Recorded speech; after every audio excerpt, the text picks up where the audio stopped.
Bienvenue à cette toute nouvelle édition du TV Laval Nouvelle. Et encore une fois cette semaine, on va passer au peigne fin différents sujets qui vous touchent de près: culture, sport, faits divers, information aussi, puis des rencontres avec des citoyens qui s'impliquent dans différents domaines et nos chroniqueurs aussi qui font aussi de belles rencontres, qui partagent également leurs découvertes, leur passion aussi. Encore une fois, rendez-vous d'ailleurs un petit peu plus tard avec Madame Claudette Dion, oui, sœur de Céline, qui a été honorée récemment au Gala de la Disque. On vous précise pourquoi un peu plus tard dans l'émission.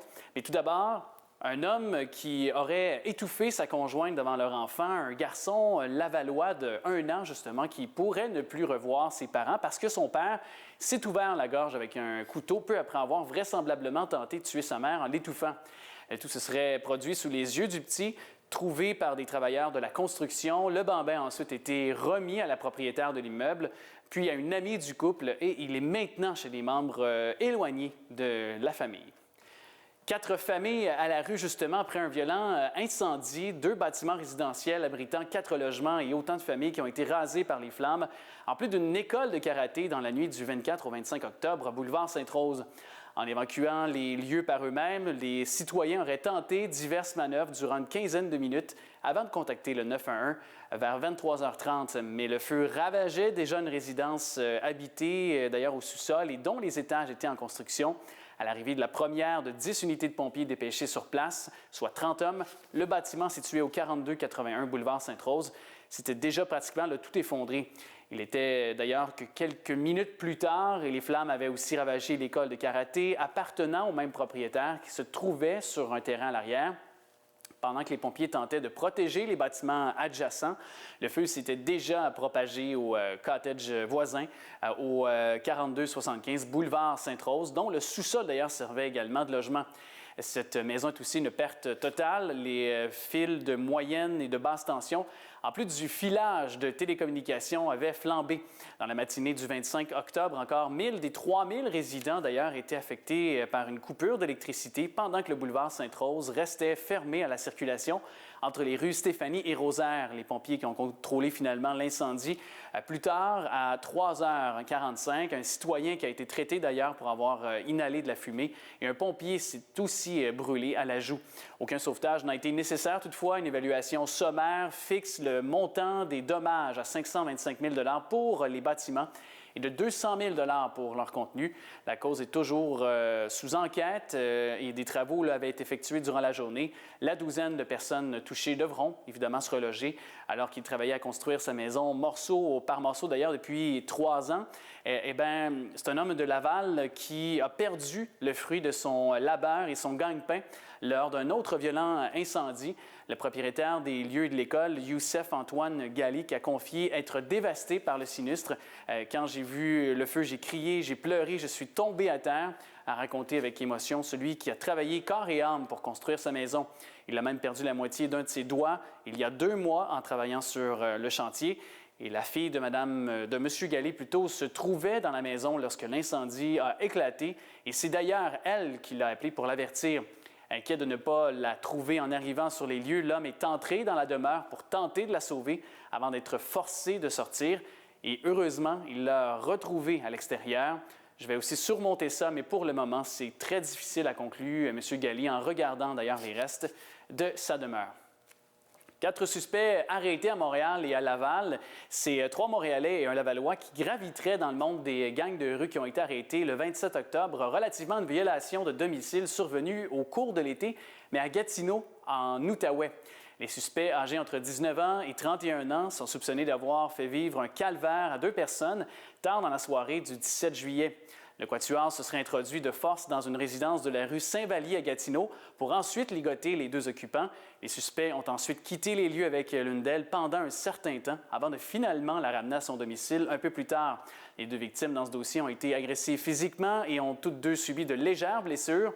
2 des suspects appréhendés devaient comparaître donc à Gatineau sous des accusations d'introduction par effraction, de vol qualifié, de séquestration, d'enlèvement, de menace de mort et enfin d'agression armée. D'autres arrestations pourraient être effectuées dans ce dossier.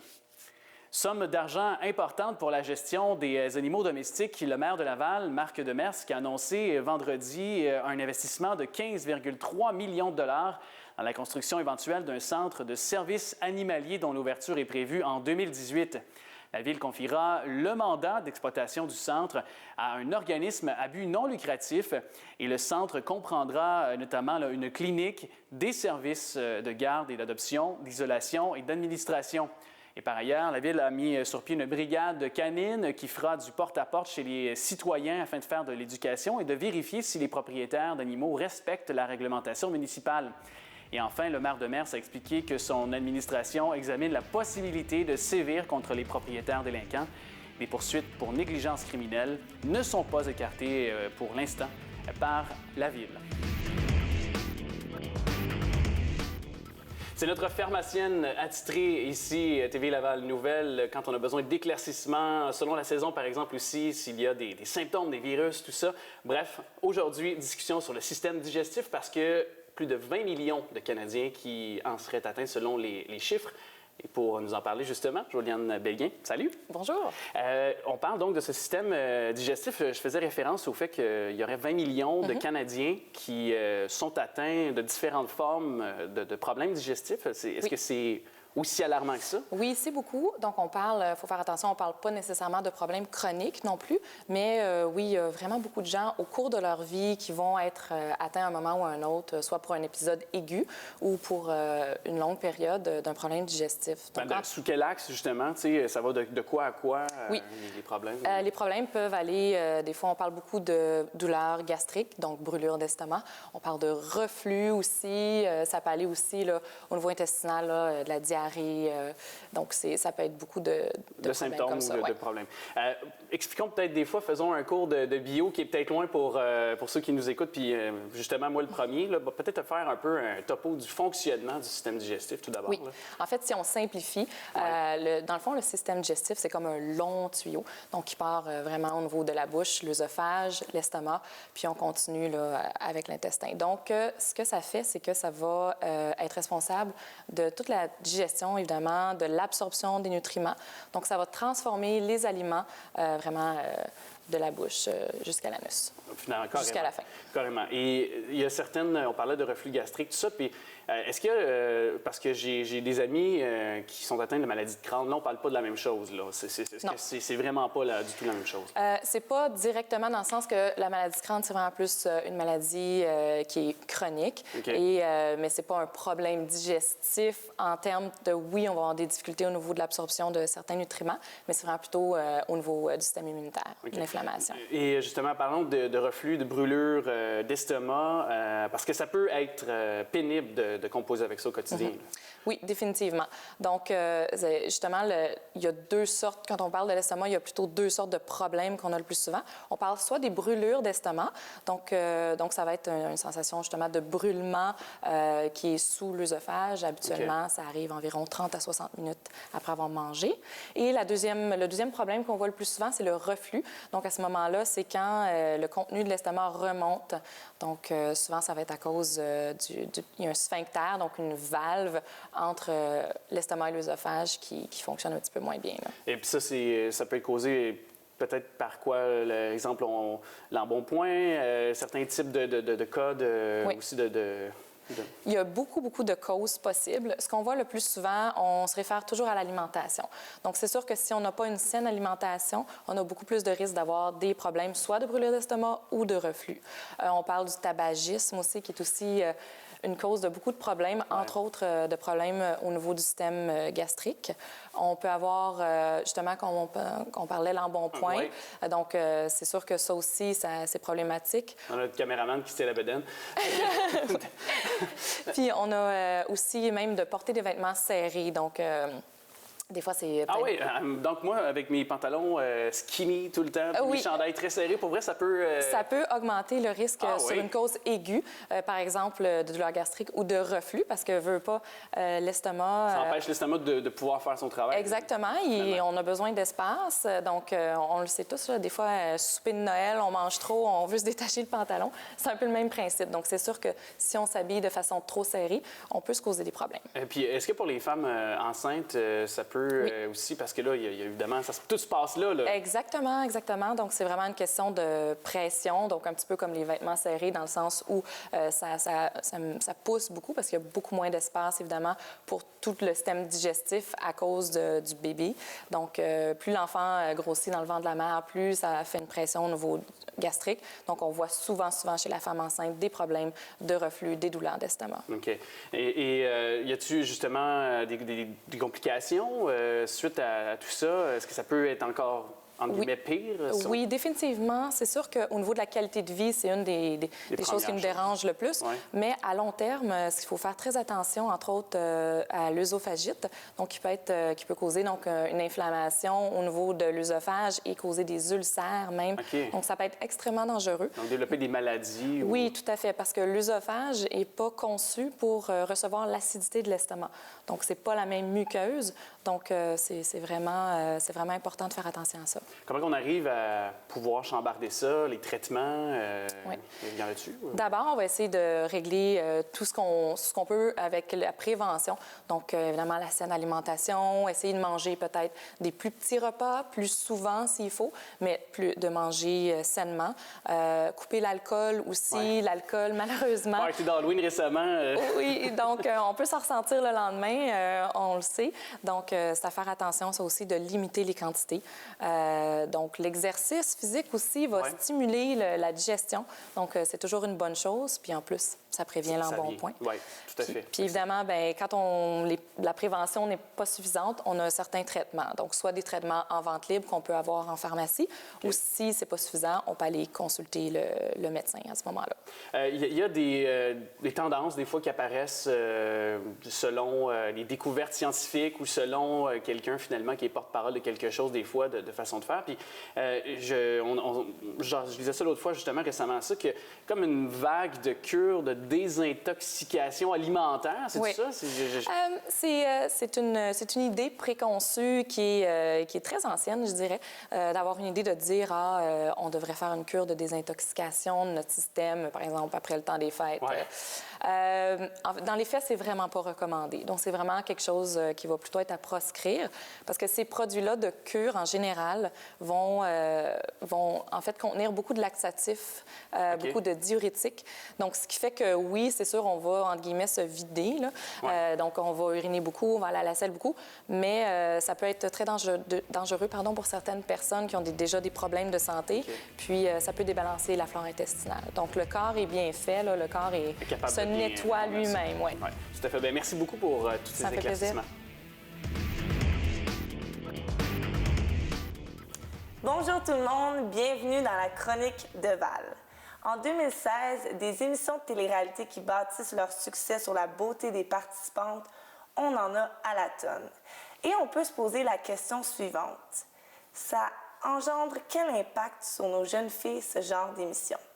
Eh bien, aujourd'hui, j'ai avec moi la psychologue Chantal Bournival pour discuter des troubles du comportement alimentaire, qui est une des réactions premières face à ce culte de la minceur et de la perfection.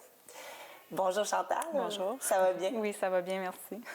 Alors, dans les troubles alimentaires, il y en a deux en particulier qui touchent beaucoup les jeunes, l'anorexie et la boulimie.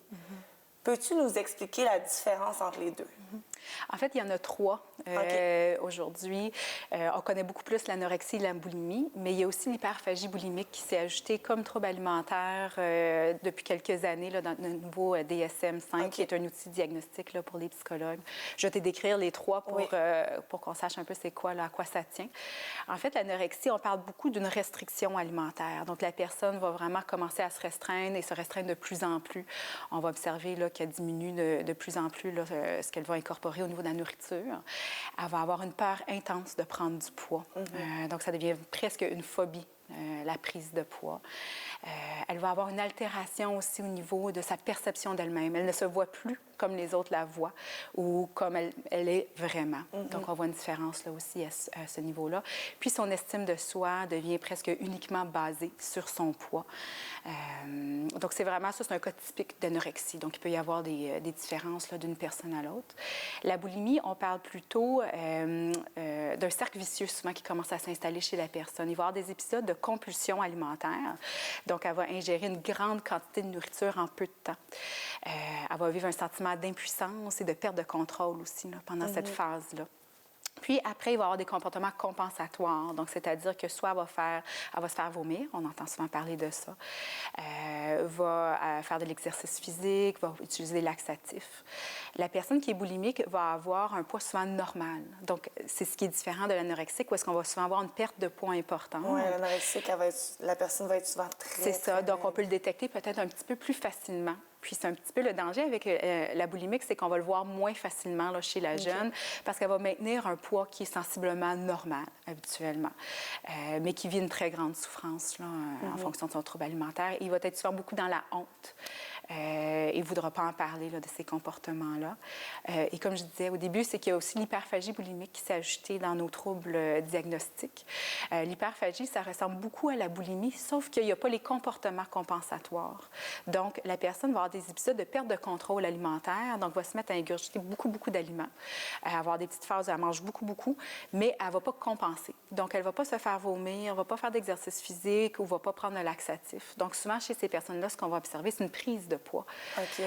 Donc, c'est un autre type de trouble alimentaire qui est beaucoup moins connu, mais qui se fait connaître de plus en plus. Là, Ce type de trouble-là, est-ce que la personne serait du genre peut-être à passer à des régimes très drastiques pour perdre le poids oui, des qu'elle a fois, ça pris? peut arriver. En fait, c'est que souvent, ce qui va arriver, c'est que c'est méconnu. Puis, par exemple, la personne va aller chez le médecin, va dire, bien là, il faut que tu surveilles ton poids, il faut que tu fasses des régimes, mais ça ne fonctionne pas. Parce que c'est pas quelque chose qui est simple. Un trouble alimentaire, c'est complexe. C'est pas un manque de volonté. C'est pas que la personne, elle est paresseuse. C'est vraiment, c'est plus profond. Il y a des aspects psychologiques. Puis, on le travaille comme un trouble alimentaire, là, vraiment. Là. J'ai rarement entendu qu'un garçon était anorexique. Est-ce que les jeunes garçons peuvent souffrir aussi de ces maladies-là? Oui, tout à fait. C'est beaucoup moins fréquent que chez les femmes. On parle surtout que c'est une maladie qui se présente plus chez les filles. Par contre, il y a quand même un 10 90 ça se trouve là, chez les femmes, mais un 10 quand même qui se trouve là, chez les garçons et chez les hommes. C'est plus rare, tu as raison, mais ça l'arrive aussi. C'est les mêmes symptômes qu'une femme anorexique, donc on va vraiment avoir la restriction alimentaire, l'estime de soi qui est basée là, sur le poids, donc on voit vraiment les mêmes symptômes, mais souvent que c'est beaucoup plus difficile d'en parler parce qu'ils vont se sentir plus jugés, étiquetés. Oui, c'est plus rare. C'est ça, exactement. Par contre, ce qu'on va voir chez les jeunes garçons de plus en plus, c'est une préoccupation quand même par l'apparence physique et le poids, mais d'être musclé, de bien manger. Donc ça, on va l'observer un petit peu plus souvent chez les jeunes garçons. Puis c'est une autre forme de trouble alimentaire, là aussi. C'est l'obsession avec la nourriture, la rigidité. Puis ça peut être très souffrant. L'obsession de son corps. Exactement. Puis c'est très souffrant aussi parce qu'ils sont pris dans ça. On en voit beaucoup là, à notre clinique, puis qu'ils sont pris dans ces obsessions-là. Puis, c'est pas juste d'arrêter, c'est complexe au niveau psychologique, là, dans la façon de travailler. Cette obsession-là qu'on parle est amenée par quelle raison psychologique? Bien, il y a plusieurs facteurs. On ne peut pas déterminer un facteur unique. On travaille avec un modèle biopsychosocial qu'on appelle parce que c'est très complexe. Il va y avoir des facteurs individuels, par exemple, au niveau du type de personnalité. On va observer là, peut-être une plus grande fréquence de troubles alimentaires chez les jeunes filles, par exemple, qui ont un tempérament plus perfectionniste ou impulsif aussi. Où est-ce qu'on observe, c'est souvent des jeunes filles ou des jeunes garçons qui ont une plus faible estime de soi. Donc, il y a des facteurs individuels qui peuvent rendre la personne plus vulnérable à un trouble alimentaire. Il y a des facteurs génétiques aussi. De plus en plus, on parle d'épigénétique dans les troubles alimentaires. L'épigénétique, c'est en fait l'influence de l'environnement sur les gènes. Et on a découvert qu'il y a un gène au niveau du trouble alimentaire que la personne peut porter, qui peut être déclenché ou non à travers sa vie. Puis pour déclencher, activer ce gène-là, ça prend un régime d'uniquement 3 semaines. Donc, et c'est pour ça qu'on fait beaucoup de prévention dans dans les écoles secondaires parce que des jeunes filles, souvent, c'est une période de leur vie où est-ce qu'ils ont beaucoup de remises en question, veulent appartenir à un groupe de pairs. Donc, ils vont commencer à faire des régimes. Puis, certaines jeunes filles, bon, mais ça va arrêter, ils vont faire un régime, voient que ça ne fonctionne pas parce que 95 des régimes ne fonctionnent pas. Mais il y a un pourcentage de jeunes filles que eux, ça se met à spiraler dans un trouble alimentaire. Et qu'on voit, c'est ce qui a été démontré, c'est suffisant, un régime de 3 semaines pour déclencher le trouble alimentaire. Donc, il y a des facteurs génétiques, il y a des facteurs sociaux, donc l'idéalisation de la minceur, des pressions sociales là, pour perdre du poids. Donc, c'est vraiment une panoplie de facteurs qui se mettent ensemble et qui peuvent déclencher un trouble alimentaire. Merci beaucoup, Chantal, pour aujourd'hui. Bienvenue. Si jamais votre jeune souffre d'anorexie ou de boulimie, il est primordial de consulter un médecin et un psychologue. Les coordonnées de notre psychologue Chantal Bournival sont affichées au bas de l'écran. Je vais prendre quelques secondes pour m'adresser à vous, les jeunes, qui ressentez une pression énorme par rapport à votre beauté. Je la comprends, je l'ai vécue. Mais sachez que depuis que j'ai cessé d'être obsessive sur mon apparence, j'ai enfin apprécié la vie. OK? À la semaine prochaine. Ouverture d'un deuxième point de service pour le Centre de pédiatrie sociale de Laval. Le jeudi 20 octobre, le Centre de pédiatrie sociale de Laval qui a célébré son 5e anniversaire et l'ouverture de son second centre sur le territoire lavallois lors d'un cocktail dînatoire à la salle de réception Paragon. En effet, un nouveau point de service qui est maintenant intégré à même l'école Saint-Paul dans le secteur de Chemédé. Et sous la présidence d'honneur de M. André Denomé, ancien directeur de l'Office municipal d'habitation, l'événement a rassemblé quelques 200 personnes et a permis de souligner le travail accompli auprès des enfants lavallois vulnérables et les projets de développement prochains. M. Marc Demers, maire de Laval, a souligné le rôle de la pédiatrie sociale auprès des enfants en situation de vulnérabilité ici même à Laval.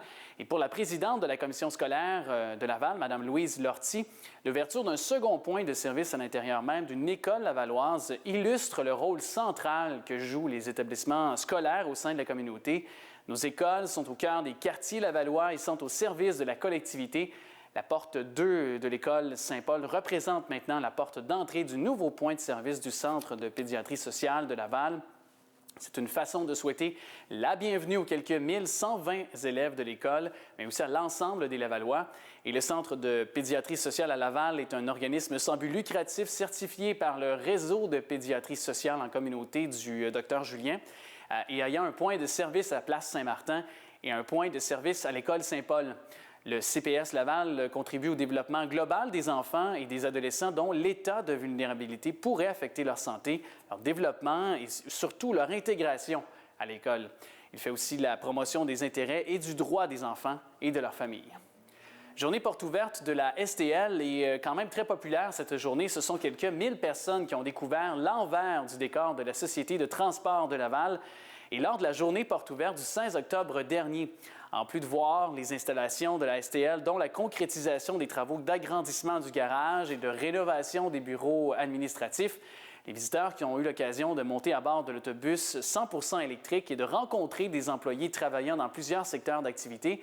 Les 80 employés bénévoles présents étaient composés de chauffeurs, superviseurs, mécaniciens, préposés, gareurs, contremaîtres, employés de l'entretien et employés de bureau. Cette journée de festivité m'a permis de rencontrer des centaines de citoyens attirés par le transport en commun et de m'entretenir avec eux afin de mettre de l'avant tous les efforts mis par la Ville de Laval et la STL pour le développement de la mobilité active et durable à Laval. S'y réjouit M. David Decotis, qui est président du conseil d'administration de la STL et qui se trouvait en compagnie de M. Demers, maire de la Ville de Laval, lors de cette journée. Étiquetage d'allergènes, déficient d'ailleurs sur des rouleaux impériaux. Soyez prudents, c'est le ministère de l'Agriculture, des Pêcheries et de l'Alimentation qui a émis un avis concernant des rouleaux impériaux maison vendus dans 13 épiceries des régions de Laval et des Laurentides. Ceux-ci n'indiquaient pas la possible présence des allergènes que sont le soya, les œufs et les graines de sésame. Ces produits ont pu avoir été achetés avant le 19 octobre dans divers formats à l'état congelé ou réfrigéré. Des rouleaux impériaux au poulet sont visés d'ailleurs dans la majorité des cas, mais parfois des versions aux crevettes, aux porcs taille, aux légumes. Et voici d'ailleurs la liste des épiceries là, dans lesquelles les produits qui ont été vendus. Intermarché Palumbo sur le boulevard de la Concorde, Supermarché Métro Perrier et Martel Incorporé sur le boulevard Arthur Sauvé, Métro Plus Marché JC Messier Incorporé sur le boulevard des Laurentides, le IGA Extra Marché Richard Tellier Laval Incorporé sur le boulevard d'Agenais-Ouest et le Métro Marché de la Concorde sur le boulevard évidemment de la Concorde-Est. Aucun cas de maladie n'a été rapporté au ministère en lien avec ces aliments, donc quand même une bonne nouvelle dans ce dossier, somme toute. Le premier ministre Philippe Couillard qui rend hommage à M. Pascal Cobello, directeur de la Caisse des Jardins Saint-Claude. Et c'est le député de Laval des Rapides, Saul Polo, qui prenait part le 24 octobre à la soirée hommage organisée par le personnel de la Caisse des Jardins à Saint-Claude à son directeur, M. Pascal Cobello. Il prendra en effet sa retraite le 4 novembre après, attention, 55 années de loyaux services, dont 53 à titre de directeur général de cette caisse. M. Polo a remis à cette occasion à M. Cobello une lettre du premier ministre Philippe Couillard dans laquelle il rend hommage à son parcours empreint d'engagement et de dévouement pour sa communauté. D'abord, caissier en 1962 à la Caisse populaire Saint-Maxime de Laval, Pascal Cobello y a été ensuite comptable tout en poursuivant ses études au HEC de Montréal. Il a fait son entrée à la Caisse populaire Saint-Claude le 13 mai 1964 à titre de directeur général et administrateur au CA. M. Cobello, qui célèbre d'ailleurs ses 55 ans de carrière chez Desjardins, occupe ces mêmes fonctions depuis ce temps à la Caisse Saint-Claude. La paroisse ayant été fondée en 1960, M. Cobello, à titre de directeur général de la Caisse, a donc été un de ses bâtisseurs. Il a été impliqué à plusieurs niveaux auprès des différents organismes de la région. Est effectué tout récemment ici à Laval le lancement du jeu d'évasion Immersia. David Daigle là-dessus.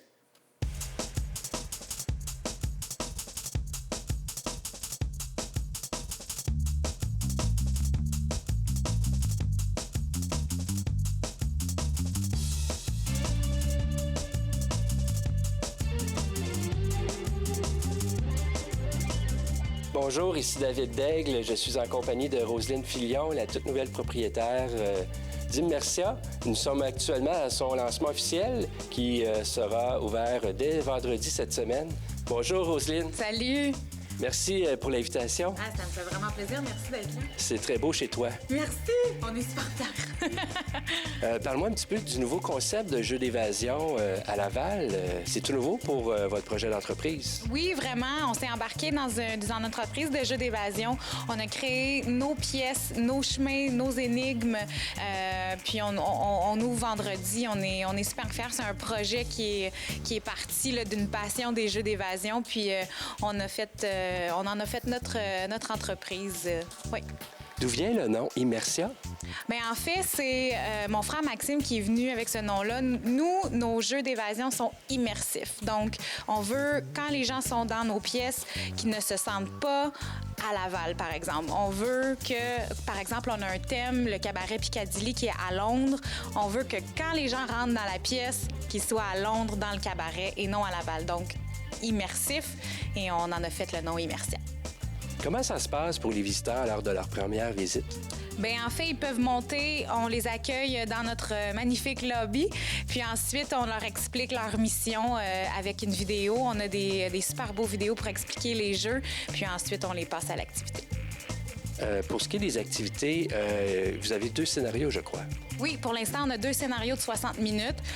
Éventuellement, là, après les fêtes, il y aura un scénario de 20 minutes. Et en juin 2017, on aura un 3e scénario de 60 minutes. À quoi les visiteurs peuvent s'attendre lorsqu'ils vont venir en groupe? À plusieurs choses. Tout d'abord, un accueil vraiment chaleureux, c'est ce qu'on mise chez Immersia.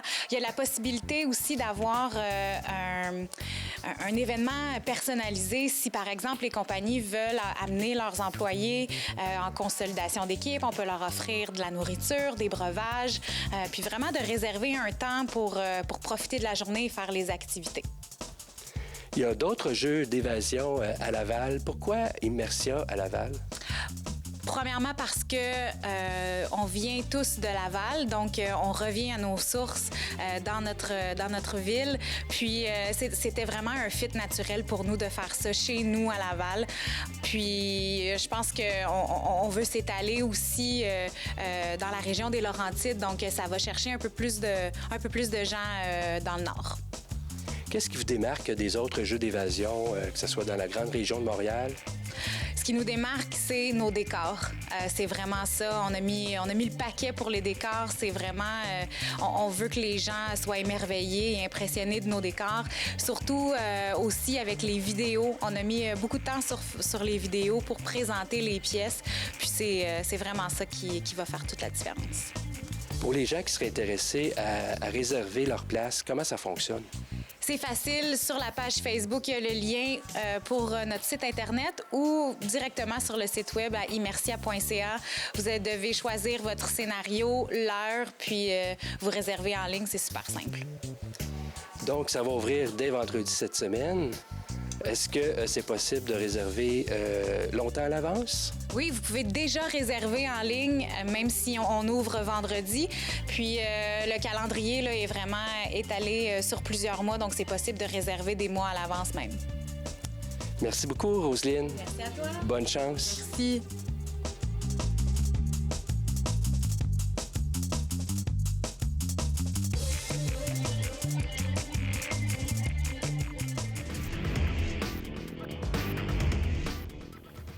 Ça bouge à 100 000 à l'heure. Vous êtes des parents futés, mais vous êtes à bout d'idées. Croyez-vous? On a des solutions pour vous. On choisit aujourd'hui une de mes amies, l'auteure marathonienne, comédienne Isabelle Moreau. Bonjour! Bonjour, Samueline. Ça va bien? Ça va très bien, merci. Un peu raqué, mais ça va. En forme quand même? Oui, on parle de quoi? 42,0195 km. Marathon au Niagara Falls. Oui, c'était Rien magnifique. moins. C'était génial. Oui, c'est vraiment magnifique. Il ventait, il faisait froid, mais le but, c'est de commencer puis surtout de finir. On est arrivé à combien? Sixième? Bien, sixième de ma catégorie d'âge. Fait que c'est le fun. En vieillissant, on a des avantages. En 25 et 30, là. Oui, bien sûr, américain. Oui. Tu es toi-même une maman monoparentale. Tu as plein de trucs dans ton sac. Tu travailles beaucoup, comédienne. Et maintenant, tu viens de réaliser, tu as mis au monde un petit bébé. Effectivement, oui. Quand même, auteur. Et pas juste auteur, c'est toi qui l'as édité aussi. Oui, mais j'ai une tête de cochon. Moi, je fais des... un peu comme le marathon, je pars et je veux toujours arriver. Je suis comme ça. Mais je pense que les parents aussi sont comme ça dans leur quotidien, que ce soit la femme ou l'homme. Là, je dis pas que c'est plus la femme ou l'homme. Là, c'est vraiment les parents sont investis à leur quotidien avec le travail, avec les enfants, avec les obstacles qu'on a. Donc, on a chacun nos buts, chacun nos petits post-it. Alors, on le voit d'une différente façon. C'est 5 ans de trucs que j'ai appliqués pour mes enfants. Il y en a qui durent 24 heures, mais ça a marché pendant ces 24 heures-là. Tu te dis, yeah, ça a marché. Mais il y en a d'autres qui durent des saisons, puis il y en a d'autres que je garde encore, même si mes enfants sont plus grands. Puis je les ai mis ensemble. Absolument. C'est des petites rubriques. Je les fais vraiment pour un parent qui n'a pas le temps. C'est à peu près de tous les parents. Là. C'est une généralité qui Vous pouvez même mettre vos propres notes. Oui, exactement. Je l'ai fait d'une façon... c'est moi qui l'ai édité. J'ai pris mon cours pour devenir éditeur pour pouvoir le faire à ma façon. La grandeur, on peut le mettre dans un sac à main. Il y a des pages à photocopier aussi à l'intérieur. On peut prendre des notes aussi, donner des alternatives, dépendamment d'un truc. Comme je donnais un truc à une amie qui se sentait plus ou moins bien de ces temps-ci, je dis, bien moi, pour me sentir bien, je mets une paire de talons hauts puis un rouge à lèvres. Elle dit, ah, c'est une bonne idée à l'essayer. Puis elle dit, moi, je vais tomber en talons hauts, on oublie ça. Alors, elle m'a rappelé puis elle m'a dit, bien moi, mon alternative, c'est que je mets un beau bijou à ma grand-mère puis ça me fait sentir bien. Fait que dans le fond, c'est ça. C'est des trucs qui sont le fun, qui sont agréables, puis qu'il y a des alternatives qu'on peut écrire. C'est vraiment mon bébé, effectivement. Mon but, c'est de le partager Je trouve ça pratique en plus parce qu'on peut, à cause de la spirale, on peut le plier. Donc, c'est facile de pouvoir justement écrire nos notes, le lire.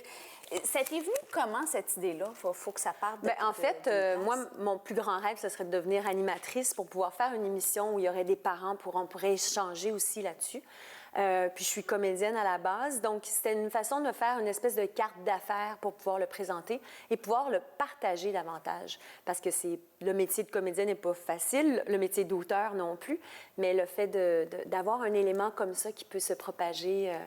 Puis je fais des expositions aussi. J'aime ça rencontrer les gens. Je suis vraiment une social butterfly. On le retrouve où, là? En ce moment, on le retrouve en ligne en écrivant à moroisabelle17@gmail.com ou sur Facebook aussi. On peut le truc pour parents zélés sur Facebook, j'ai ma page. Et puis, on peut juste à un moment m'écrire, je l'envoie, il n'y a pas de souci. Puis là, je suis en pourparlers avec le Renaud Bré aussi, fait qu'on va voir comment ça se trouve. Mais j'ai vendu mon 200e cette semaine, alors je suis contente. Bravo, félicitations. Oui, je suis contente. Tu es très impliquée, donc pour ça, c'est pas un problème. Tu es une passionnée, tu es impliquée. C'est pas juste pour les mamans, là, c'est pour les papas aussi. Non, c'est pour les gardiennes, c'est pour les grands-parents. C'est vraiment des trucs ludiques du quotidien qu'on a besoin, puis que des fois, on oublie. C'est comme de se ressourcer un petit peu. Oui, mais c'est chacun, toi, tu as des trucs pour dire, moi, ça va plus vite quand je fais telle chose dans mon quotidien, mais moi, je trouve que c'est mes idées, en fait, que j'ai appliquées depuis que mes enfants sont tout petits. Donc, puis en grandissant, bien, on voit que ça aide, puis que ça reste pratique. Ça peut être des trucs de boîte à lunch aussi, préparer son souper le soir, mettre le lunch dans le réfrigérateur. Puis dans mon réfrigérateur, moi, il y a un espace où il est écrit le nom de mes enfants. Donc, depuis qu'ils sont tout petits, ils savent que c'est là, c'est dans ce compartiment-là qu'il se trouve leur lunch du midi ou quoi que ce soit. Donc, il y a des repères comme ça qui se font plus facilement puis plus agréablement aussi. Puis il y a $1 aussi qui s'en va à la Fondation du CHU Sainte-Justine à chaque livre vendu parce que je trouvais ça intéressant de redonner un peu à notre communauté ici. Ça, c'est très important. Bravo, c'est tout à ton honneur. Merci beaucoup. Est-ce qu'il va en avoir un deuxième? C'est pas ton dernier quand même. Je vais essayer de voir. Mon but, c'est vraiment de le présenter puis qu'il devienne de plus en plus connu, si tu veux. C'est important pour moi de le faire connaître davantage avant d'en faire un autre bébé. Oui, exactement. Mais je ferme pas la porte à ça. Ça pourrait être intéressant. Peut-être un calendrier aussi qui s'en viendrait pour septembre 2017 aussi. Oui, c'est inspirant. C'est vraiment inspirant. On peut le trouver où exactement? Bien, en ligne pour le moment. Oui. En communiquant directement avec moi. Sur la page Facebook, c'est super facile. Donc, du coup, c'est page Facebook Trucs pour parents zélés. Donc, c'est ça. Puis, je fais des expositions aussi un peu partout. Je suis impliquée. Puis, c'est le fun à travers le Québec. Il y a tellement d'implications de parents et d'événements aussi à couvrir que ça me permet de rencontrer d'autres parents puis qui sont tellement riches d'informations. Et tu as de superbes capsules. Oui, ça s'en vient bien, mes capsules. Oui, j'aime ça. J'en ai 2 qui ont marché très bien aussi. Oui, ça me permet de ressortir mes idées du livre, en fait, puis de les rendre vivantes, en fait. C'est ça. Oui, ça va bien, c'est le fun. Donc voilà, truc pour parents zélés, c'est à ne pas manquer. Ça se lit super facilement de couvert à couvert. Plein de beaux petits trucs. Merci beaucoup, Isabelle. Merci beaucoup de m'avoir accueillie. Belle continuation. C'est un plaisir, merci. Un nouveau décor cette semaine, et c'est pour une raison bien précise, pour créer justement un environnement douillet avec l'automne, avec aussi l'hiver. On devient un petit peu plus casanier, on a le goût de se coller. On a le goût peut-être de roucouler, avec l'être aimé. En fait, vous faites ce que vous voulez finalement sur votre divan, ça me regarde pas. Mais sur mon divan, à moi ici, au TV Laval Nouvelle, c'est Marie-Ève Allard. Salut Marie-Ève. Bonjour, ça va bien? Ben oui, merci d'être là. Tu viens nous voir évidemment de façon sporadique pour nous parler des nouvelles tendances et en design intérieur. Toi-même, bien sûr, tu as ta propre entreprise en design d'intérieur. Et on parle tout d'abord cette semaine de miser sur les matières brutes, c'est ça? Oui. Pour créer cet espace douillet-là. Exactement. J'ai voulu cette semaine vous trouver les trucs qui sont faciles à appliquer dans votre décor pour apporter un peu de chaleur et de confort. Donc, roucouler. Et roucouler, finalement, avec l'être aimé. Ben oui, voilà. Donc, les matières brutes, c'est un des premiers points qui va apporter beaucoup de chaleur et qui va éliminer un peu le froid de notre ambiance. Donc, des bois plus... on peut en voir ici, j'ai emmené plein de petits exemples. Là. Exactement. Donc, des matières brutes comme le bois, tout ce qui est béton, j'en ai un petit peu ici dans les objets décoratifs. On en a aussi, je pense, qui passent à l'écran présentement. Exactement. Donc, c'est des ajouts qui vont venir apporter vraiment chaleur à notre ambiance. Ça, c'est cette tendance-là qu'on voit aussi avec les vieilles portes de grange. Là, le bois de grange, c'est tout dans cette ère-là dont on est présentement. C'est ça? Ou... Exactement. Mais en fait, on a une tendance qui est plus écologique aussi. Fait qu'on veut récupérer des vieux matériaux. Ça s'applique très bien, je pense. Pour créer un espace Exactement. qui est convivial. Bien, il y a toujours... puis là, on le voit, comme entre autres, ce bac de bois-là peut servir de rangement. C'est de la récupération. Donc, il faut penser rangement aussi pour être capable d'avoir comme un esprit paisible et tout ça dans notre environnement. Ça va aider aussi. Dans le fond, ce qu'on voit, c'est qu'un décor qui est trop statique, j'appelle, où tout est caché, ça va vraiment être, justement, encore là, je me répète, mais un peu plus froid comme ambiance. Tandis que si on a des choses qu'on sait qu'on peut vivre dans cette maison-là, qu'on peut facilement avoir accès à nos objets, ça va être une façon d'apporter un peu de chaleur. Fait que c'est ça, on peut utiliser. Des accessoires. Même pour un vide-poche, finalement, sur le meuble d'entrée. Mettre l'argent, c'est ça, mettre l'argent. Mettre notre monnaie là-dedans. Moi, personnellement, ce bac-là, c'est mon bac à pain à la maison. Fait que, il sert à différentes... Dans la cuisine. Dans la cuisine, ça peut être également acheter des jouets. Des revues. Revues, exactement. Donc, on a aussi sur les murs, rangement ouvert, on peut avoir facilement nos clés à l'accès. Il ne faut pas avoir peur. Si c'est bien aménagé, d'avoir des choses faciles d'accès, on peut mettre nos épices, nos huiles d'olive, peu importe, sur le comptoir. Donc, c'est des petits trucs qui peuvent aider. Puis aussi, il faut parler des murs parce que puis tu nous en avais parlé dans d'autres chroniques, de toujours optimiser l'espace qu'on a dans une pièce et ne pas oublier les murs qui peuvent parfois servir justement d'agrandir en quelque sorte, si je me permets l'expression, de la pièce. Là. Oui, je parlais la dernière fois d'utiliser la hauteur des murs, mais encore une fois, de ne pas avoir peur de prendre même des pièces qui nous tiennent à cœur, des souvenirs, des articles, des cadres de différents formats, différentes couleurs, de faire un amalgame. Ce qui va être important quand on fait un montage sur un mur, ça va être de définir, dans le fond, nos espaces, puis d'avoir au moins un côté égal en haut, en bas. Mais après, il ne faut pas avoir peur de jouer avec les formats. Il y a des trucs qu'on peut trouver facilement pour... avoir quelque chose d'intéressant, on peut se faire un modèle à terre avec un papier, puis ensuite remettre le papier au mur pour nous aider à les installer comme il faut. Si c'est à point. Les couleurs, c'est toujours important d'avoir des couleurs aussi qui sont chaudes, qui sont chaleureuses. Exactement. Les tendances présentement vont être dans les gris chauds, les grèges. J'ai apporté des petites palettes de couleurs pour vous montrer un peu... voir l'écran. Exactement. Donc, on va jouer vraiment dans des gris chauds et on évite tout ce qui est couleur trop froide. Donc, les gris souris, ça va être à exclure. Bien, c'est ça. Même le gris, c'est perçu comme chaud. Moi, j'aurais pensé peut-être des couleurs, peut-être, je ne veux pas être cliché, mais rouge, je sais pas, une forme... certaines couleurs comme ça qu'on dirait qu'on pense plus naturellement que c'est des couleurs qui évoquent la chaleur ou le blanc peut-être. Oui, dans le fond, le rouge, ça va dynamiser une pièce. Si on veut faire une pièce plus reposante, on va vraiment aller vers des teintes plus chaudes mais plus neutres. Fait que oui, il y a des gris chauds, il y a des gris froids. La nouvelle tendance avec les grèges, c'est vraiment un mélange de gris et de brun qui ont été mixés ensemble. Les rouges vont apporter de la chaleur, mais il faut que ça soit en petite dose, parce que là, sinon, au lieu de nous reposer, on va, ça va nous exciter. Nous exciter. Exactement. Tellement comme je suis tout le temps en permanence. Bon. L'éclairage aussi, c'est toujours une lampe. Est-ce que c'est vers ça que tu veux m'enligner finalement? Oui, c'est ça. Dans le fond, on va apporter des touches au niveau de l'éclairage.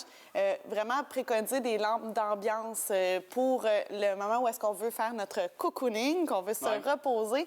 Donc, d'avoir des éclairages chauds. Au quotidien, on peut avoir un éclairage plus froid pour vraiment éclairer la pièce à grandeur, mais pour se reposer, on va avoir des lampes d'ambiance avec vraiment un éclairage plus jaunâtre, avec des ampoules de type vintage qui peuvent aider aussi. Oui. Tu as rendu ça un peu... J'aime ça dire ambiance porn. Tamisé. Oui, c'est mon expression.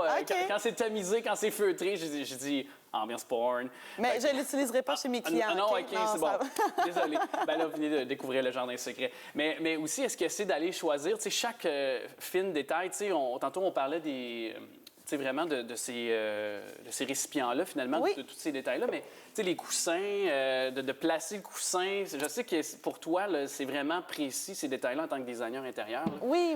Dans le fond, de ne pas y aller avec des petits kits, je m'excuse l'expression, mais d'avoir...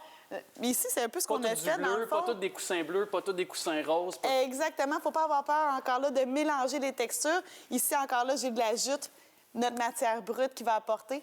Mais on n'a pas peur de rajouter des coussins, des jetés, où est-ce qu'il va nous donner vraiment un look confortable, c'est douillet. Donc, il ne faut pas avoir peur d'en mettre. Puis justement, à la limite, on peut se mettre des petits bacs aux côtés pour quand on a besoin d'un peu plus d'espace. Mais c'est évitant, finalement. Ouais. Très créatif, puis vraiment, merci beaucoup.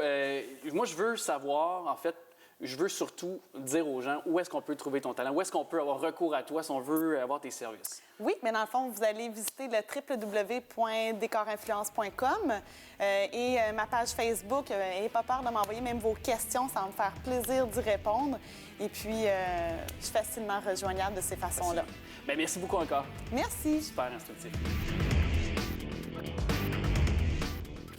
Peggy Belland, qui est porte-parole du prix Hommage Bénévolat Québec pour une 3e année. Oui, puis très bonne nouvelle pour cette 3e année consécutive où Peggy Belland reprend son rôle de porte-parole du prix Hommage Bénévolat Québec pour la région de Laval. Elle est très fière de réitérer cet engagement puisque celui-ci fait partie intégrante de sa mission qui est d'inspirer les gens à s'impliquer dans leur communauté par leurs gestes et leurs actions. Faire évoluer le bénévolat, le don, l'implication sociale à un autre niveau. Bien, Peggy Belland a d'abord remporté ce prix en 2013 avant d'en devenir la porte-parole. Instauré en 1998, le prix Hommage Bénévolat Québec est l'une des plus hautes distinctions gouvernementales en matière d'action bénévole. Il est remis par le gouvernement du Québec pour souligner cet engagement exceptionnel et la précieuse contribution de bénévoles et d'organismes d'ailleurs de toutes les régions du Québec.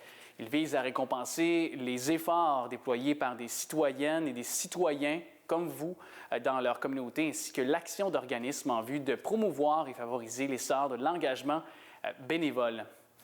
La Couturière ouvre la saison en grand. Cette 25e saison des grandes sorties jeunes publics s'est ouverte avec la pièce La Couturière du théâtre Bouche décousue, une œuvre poétique magistrale qui a captivé les petits et ému leurs parents et leurs grands-parents.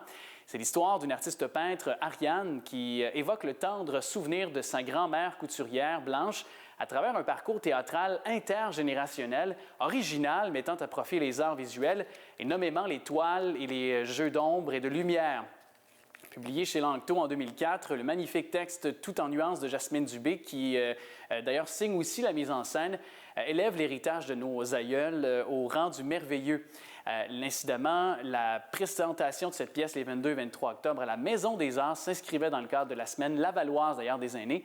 Et la programmation de la saison en cours propose 13 autres spectacles, dont le prochain tiendra l'affiche à la MDA le 20 novembre. Cette production du théâtre du Gros Mécano et les Incomplètes s'adresse à un public de 3 ans et plus. Les grandes sorties d'ailleurs, jeunes publics, c'est aussi un coin lecture dans le foyer de la Maison des Arts.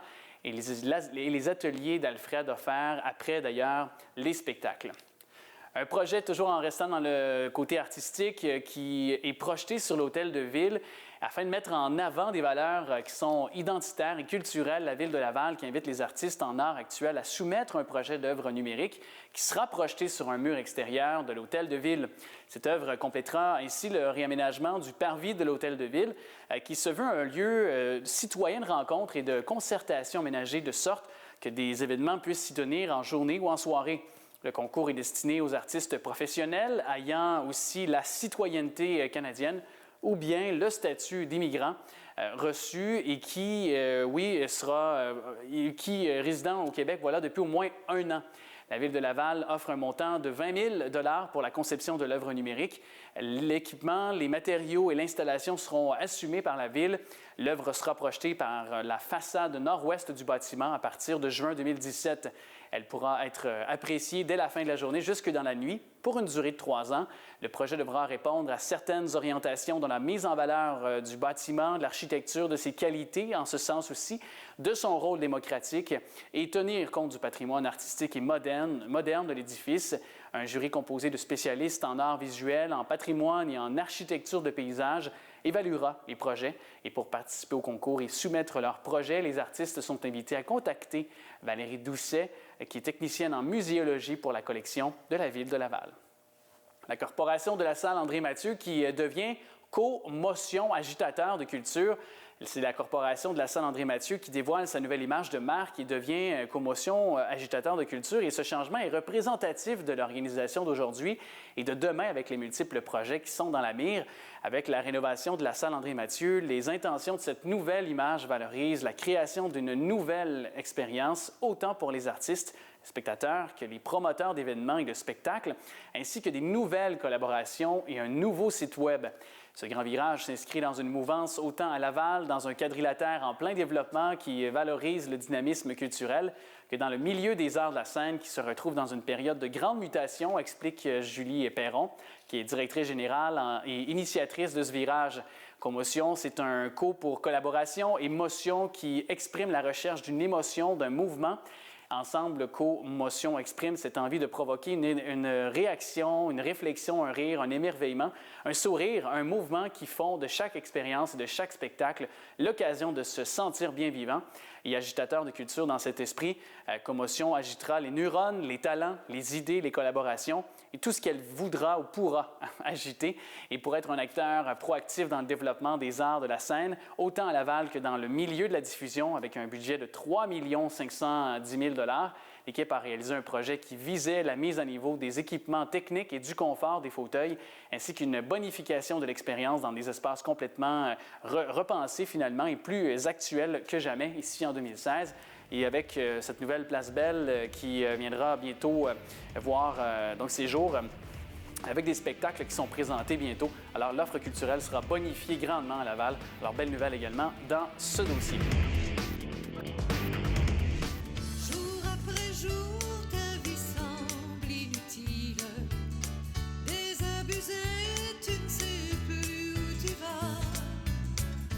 Il y a beaucoup de monde en studio pour parler d'une excellente cause, d'un événement qui sera ici à Laval en opération et surtout en vedette le 25 novembre prochain. Et c'est à la Maison des Arts de Laval. Pour en parler, j'ai M. Francis Vermette qui est directeur général des Maisons des Jeunes, donc du Marigot et de Laval-Ouest. J'ai aussi Mme Lise de Maisonneuve, peintre, ici à l'extrémité. Mme Monique Saint-Onge, qui est ici chanteuse. D'ailleurs, on vient de l'entendre avec une chanson de votre disque « Quelqu'un, donc quelque part, a besoin de toi ». Et Mme Claudette Dion, Bonjour. Qui n'a plus besoin de présentation, je pense. Évidemment, chanteuse, artiste, vous vous impliquez ici pour de nobles causes. Et je vais commencer avec vous, Monsieur Francis Vermette. Donc, ce spectacle qui s'appelle Aquarelle, donc en symphonie, a vraiment une importance capitale pour les jeunes qui fréquentent vos maisons des jeunes. Oui, tout à fait. On a besoin, dans le fond, d'aide pour nourrir 240 jeunes annuellement à la Maison des Jeunes, comme de raison. Alors, c'est une grosse levée de fonds qu'on organise le 25 novembre. Et ça, c'est sur un projet bien spécifique aussi chez vous. Puis vous avez été victime, je pense, de dégâts d'eau, c'est ça? Donc, ça va servir sur plusieurs causes, sur plusieurs choses, les fonds qui vont être amassés.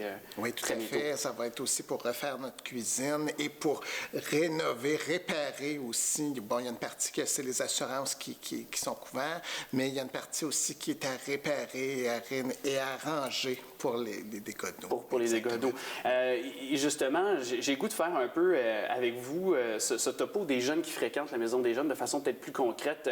Ça vient vraiment en aide, mais vous apportez un support quasi psychologique, parce que c'est large. On emplit le jeune, évidemment, de nourriture, mais par la suite, il peut être plus à l'école captif, concentré. Donc, ça a des retombées très positives dans plusieurs sphères de vie de ces jeunes-là, finalement.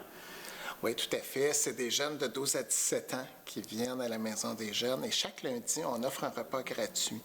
Et on a à peu près une vingtaine de jeunes qui viennent, dans le fond, à ce repas-là. Okay. Avec le projet Super Mamie, une dame qui vient faire à manger à chaque lundi pour les jeunes. Ouais. Alors...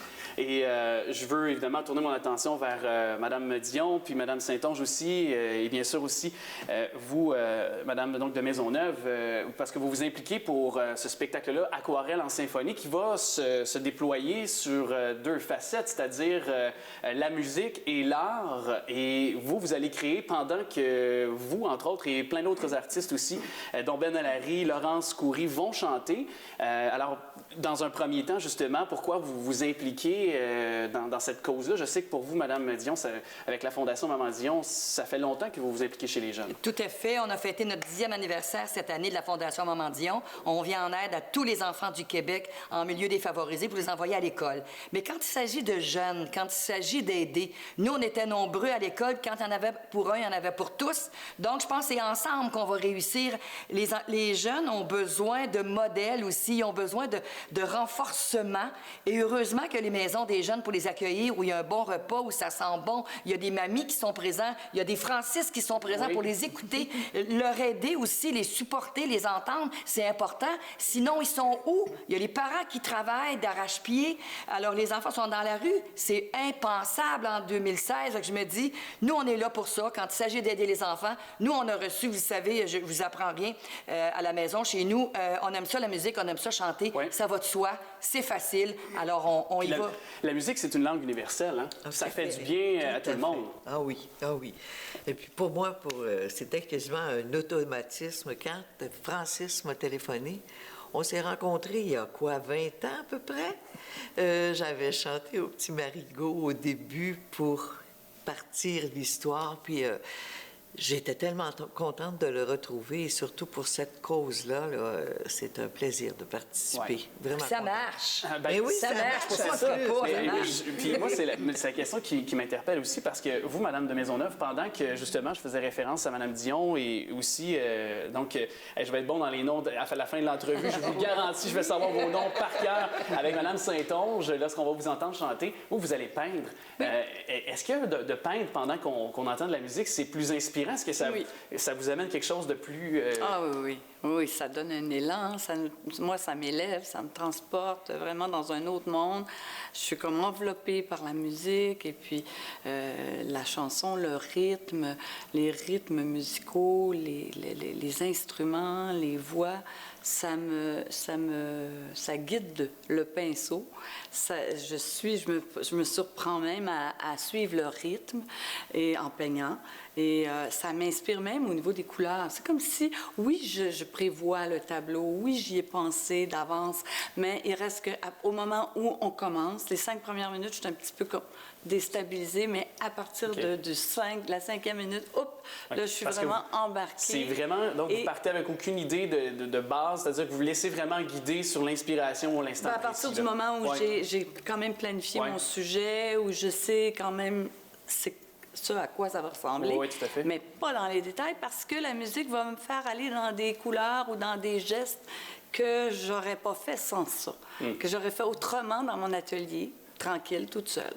C'est vraiment, vraiment une expérience passionnante. Oui. De l'art visuel et de l'art auditif aussi. Exact. Alors, les deux, je pense que les gens vont passer un moment magique, un moment exceptionnel. On ne voit pas ça partout. Alors, je pense que de connecter et la chance que les gens qui vont assister au spectacle aussi, t'allais vers ça, je pense, j'imagine. Tout à fait. Le coût du billet, d'abord, n'est pas cher pour tout le côté musical, en tout cas, Monique, en ce qui concerne, et d'autres personnes qui seront là aussi, mais de regarder peindre Madame de Maisonneuve. Sur grand écran. Sur grand écran. Le coût du billet, tout le monde a la chance de gagner l'aquarelle que Madame de partir à la fin avec donc cette peinture-là, cette œuvre-là. Et j'aimerais savoir le répertoire qu'on aura. Est-ce qu'on va avoir du heavy metal en allant jusqu'à... Êtes-vous capable de faire un petit bout d'heavy metal, vous deux? Non? On fera à peu près n'importe quoi. On arrête de faire nos vocalises ce matin. Peut-être, ça serait plutôt quand même, on va vous épargner. Moi, j'ai envie aussi de faire plaisir aux gens. On est beaucoup, Monique et moi, à l'écoute de ce que les gens ont envie d'entendre, nous reconnaître aussi à travers nos chants. Moi, c'est sûr que j'ai envie de leur faire quelques surprises, mais j'ai envie aussi de leur offrir du Piaf parce que on connaît votre amour pour non Piaf. Seulement le casino, mais un jour tu as la chance de faire l'Olympia de Paris, c'est pas rien, mais c'est surtout grâce aux gens d'ici qui m'ont élevé jusque-là. Donc c'est sûr, je vais faire du Piaf et d'autres petites surprises aussi. Puis toi, ma belle Monique, moi, ça va être mes compositions, c'est tout ce que je chante ou à peu près. Puis j'ai aussi des petits bouquets que j'appelle, j'aime mieux des bouquets que des medley, de chansons souvenirs pour faire chanter les gens avec moi. Ça, c'est mon plus grand plaisir. standards de la chanson française? Ou de... Oui, oui. Ben, j'ai de l'américain aussi, puis j'ai italien et espagnol aussi. Des grands classiques. OK. Des On va grands voyager classiques, vraiment énormément, un peu à l'image de Laval, c'est-à-dire qu'on est une ville très, très Puis elle cosmopolite. danse, en plus. Ah, vous dansez aussi? Oui. Avez-vous des talents de danseuse? Non, vraiment pas. La danse en ligne, oui, mais OK. on parle de ça. Ah, mais moi, je suis pas pire, je viens de Saint-Tite, je vais pouvoir faire du country si vous en faites, pouvoir vous suivre. Quelqu'un, quelque part, a besoin de toi, c'est un country. Oui, tout à fait. Ben, on la repart-tu, on repart-tu à la chanson? OK. On fera ça après l'entrevue. Après l'entrevue. Mais aussi, je veux qu'on bavarde, c'est certain, sur des exemples concrets, parce que, justement, on fait depuis quelques minutes, là, justement, en début d'entrevue, on parlait du fait que ça aidait des jeunes, mais vous avez des jeunes qui ont profité, justement, de ces sommes d'argent-là, qui ont été nourris, finalement, et par la suite, ben, de façon positive, maintenant, sont mieux armés dans la vie pour faire face aux défis, justement, de ce qui est de la vie d'adulte. Oui. Avez-vous des exemples concrets, justement? Oui, j'ai une jeune, justement, qui a vécu un parcours plutôt difficile. Et elle arrive à 18 ans et on l'accompagne encore pour aller dans un projet au centre communautaire Val-Martin. Et c'est d'apprendre un métier. D'apprendre vraiment, parce qu'elle n'a pas beaucoup de scolarité. Okay. Et dans le fond, ben, c'est ça, c'est d'apprendre un métier et de retourner, ou du moins commencer le marché du travail. Fait que ça, c'est vraiment une belle réussite, puis elle embarque à pieds joints dans ce projet-là. Ça se peut pas que les jeunes n'aient pas de cœur, ou ils n'aient pas de projet, ou ils n'aient pas de talent. C'est de leur donner la chance de se découvrir soi-même, et quand ils sont entourés, ils ont le goût de t'épater, ils ont le goût de t'embarquer dans leur aventure, et d'aller au-delà de ce que... Et c'est pas tout le monde non plus, c'est pas tous les jeunes qui nécessairement sont faits, tu sais, je veux dire, il y en a qui sont plus manuels, d'autres, tu sais, certains qui vont être mécaniciens, d'autres que c'est peut-être médecin, mais on n'a pas tous les mêmes habiletés, disons, comme ça. Ben non, puis on a tous besoin de chacun. De travailler, exactement. Oui. Et là, il reste moins d'une minute, évidemment, le temps presse, il faut qu'on mentionne les billets, les moyens de s'en procurer, où trouver tout ça. On peut téléphoner directement à la salle André-Mathieu pour la Maison des Arts ou sinon à la Maison des Jeunes au 668-3939 dans le 450. Et vous pouvez vous procurer les billets à ce numéro. Spectacle Aquarelle en symphonie, 25 novembre prochain à 20h au profit de la Maison des Jeunes du Marigot. Et vraiment, belle initiative. Merci de votre implication. Merci d'être venu nous voir aussi. Bien, ça fait plaisir. Puis on va rester à la fin aussi pour des gros câlins, des photos, peu importe. On sera là pour vous parce que vous avez été là pour nous. Moi, je veux mon câlin avant que vous partiez. Oui, c'est bon. C'est bon. Merci à vous. Merci. Il vient nous parler de cinéma à chaque semaine. C'est la grosse sortie depuis quelques jours, Inferno, avec la poursuite de l'univers de Dan Brown, cet auteur de qui on a adapté 2 romans déjà, avec, vous vous rappelez, du Code da Vinci, et aussi Ange ou démon, de cela quelques années aussi. Et pour nous en parler, Nicolas Vincent Poirier. Salut! Salut, mon cher! Je faisais référence justement à Ange ou démon et le Code da Vinci. C'est des films que tu as vus, et moi seulement le Code da Vinci, mais quand même, justement, pour quelqu'un comme moi qui n'a pas vu Ange ou démon, si on voit Inferno, est-ce qu'on est obligé de voir les 2 autres films précédents pour comprendre la logique un peu du personnage toujours personnifié par Tom Hanks, Robert Langdon?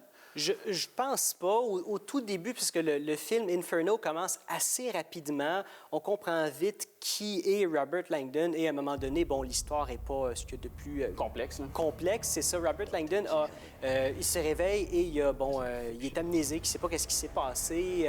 Et là, il y a des gens qui lui courent après pour... évidemment, trouver quelque chose qu'on va découvrir pendant le film. Et j'avais pas vu la bande-annonce de ce film-là quand je l'ai vu. Donc, tu sais, j'ai trouvé ça bien pour C'était un choix, je pense. C'était un choix aussi voulu, volontaire. Oui, parce que les bandes-annonces en dévoilent trop, selon moi. Et là, j'ai regardé le film, il y a des punchs très prévisibles, d'autres un peu moins. Et là, j'ai regardé la bande-annonce après et... Comme regarder la bande-annonce, puis s'il y a des gens qui ne comprennent pas encore qu'est-ce qui se passe ou le film est sur quoi après avoir vu la bande-annonce, je veux dire, à peu près tout est dit, à l'exception de certains punchs. À peu près tout est dit et je trouve que ça m'aurait gâché beaucoup de choses si j'aurais vu cette bande-annonce-là avant le film. Et puis, il y a Ron Howard qui est le réalisateur des 2 précédents films. Donc, c'est le même réalisateur auquel on a fait appel pour Inferno. Oui, tout à fait. C'est sa première trilogie dans toute sa carrière et pour Tom Hanks aussi. c'est rare maintenant que les réalisateurs et que les acteurs ne jouent pas ou ne font pas des trilogies ou en tout cas des suites. Surtout des réalisateurs ou des acteurs comme Tom Hanks et Ron Howard qui ont une longue feuille de route et qui ont fait quand même plusieurs films et qui ont eu du succès aussi. C'est ça. Et maintenant, aujourd'hui, il faut toujours faire des suites pour assurer un certain succès au film. Et ça prouve justement à quel point Tom Hanks est un bon acteur et surtout fait des bons choix. Parce que jusqu'à date, c'est la première fois où il fait une trilogie ou même une suite à un de ses films. Et ces films rapportent toujours beaucoup d'argent au box-office et sont très appréciés. Oui, puis c'est toujours des rôles aussi très marquants, puis des rôles aussi de composition qu'il a dans la plupart de ses choix. Et parle-moi justement de ce volet 3-là. Qu'est-ce que tu en as pensé concrètement? Est-ce que la distribution également, ceux qui supportent Tom Hanks a été convaincu par Ben Foster, entre autres, qui joue le rôle dans quelque sorte du méchant? Bien, moi, j'ai bien aimé ça pour ce que c'est. Et c'est un peu le même principe à chaque fois, je trouve. Ron Howard, c'est un bon réalisateur. Tom Hanks, c'est un bon acteur. Felicity Jones, c'est une bonne actrice. C'est celle qui joue aux côtés de Tom Hanks dans le film. Tout le monde est bien dans le film. Les images sont très belles. Le problème, encore une fois, c'est une question de scénario. J'ai trouvé que c'était un petit peu trop facile. Ça me faisait penser un petit peu à 24 heures chrono, de la manière que c'était joué. Il y avait comme une espèce d'intensité à trouver quelque chose, sinon c'était la fin du monde. Et si vous regardez la bande-annonce, vous allez comprendre tout de suite pourquoi. Comme une sorte de peste. C'est ça. Qui est implanté par un virus viral, là, finalement. Là. Donc, quelque chose qui devient viral en peu de temps, qui, dans le fond, ferait en sorte que ce serait la fin du monde, ou que ça tuerait, je crois, c'est 90 de la population. La moitié des gens de la planète. Ouais. Et bon, moi, j'ai lu le livre Da Vinci Code. J'ai pas lu les autres livres de Dan Brown. Et moi, ce que j'avais adoré dans Da Vinci Code, c'est tous les moments historiques qu'on nous explique. Et ce que j'avais pas du tout aimé dans le film en 2006, c'est que justement, on n'embarque pas vraiment là-dedans. C'est un manque, je pense, au niveau de la réalisation de Ron Howard.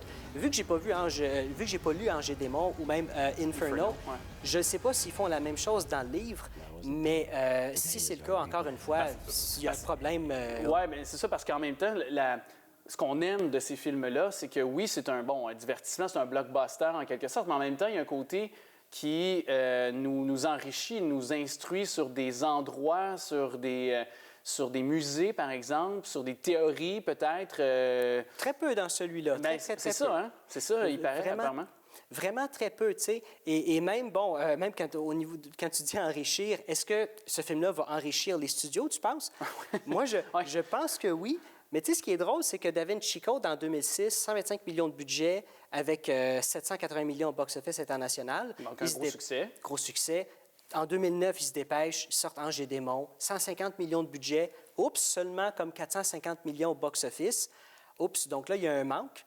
Donc, ils ont attendu longtemps parce qu'ils étaient censés tourner le livre avant celui-ci. Je pense que ça s'appelle Lost Symbols. Okay. Et finalement, il y a un problème au niveau de l'adaptation. Ils ont trouvé que c'était beaucoup plus facile et rapide d'aller avec Inferno, qui a eu 75 millions de budget, donc là, il y a comme dû aux baisses, peut-être, justement, prudence, parce qu'Ange et Démon n'a pas eu le succès escompté. Là.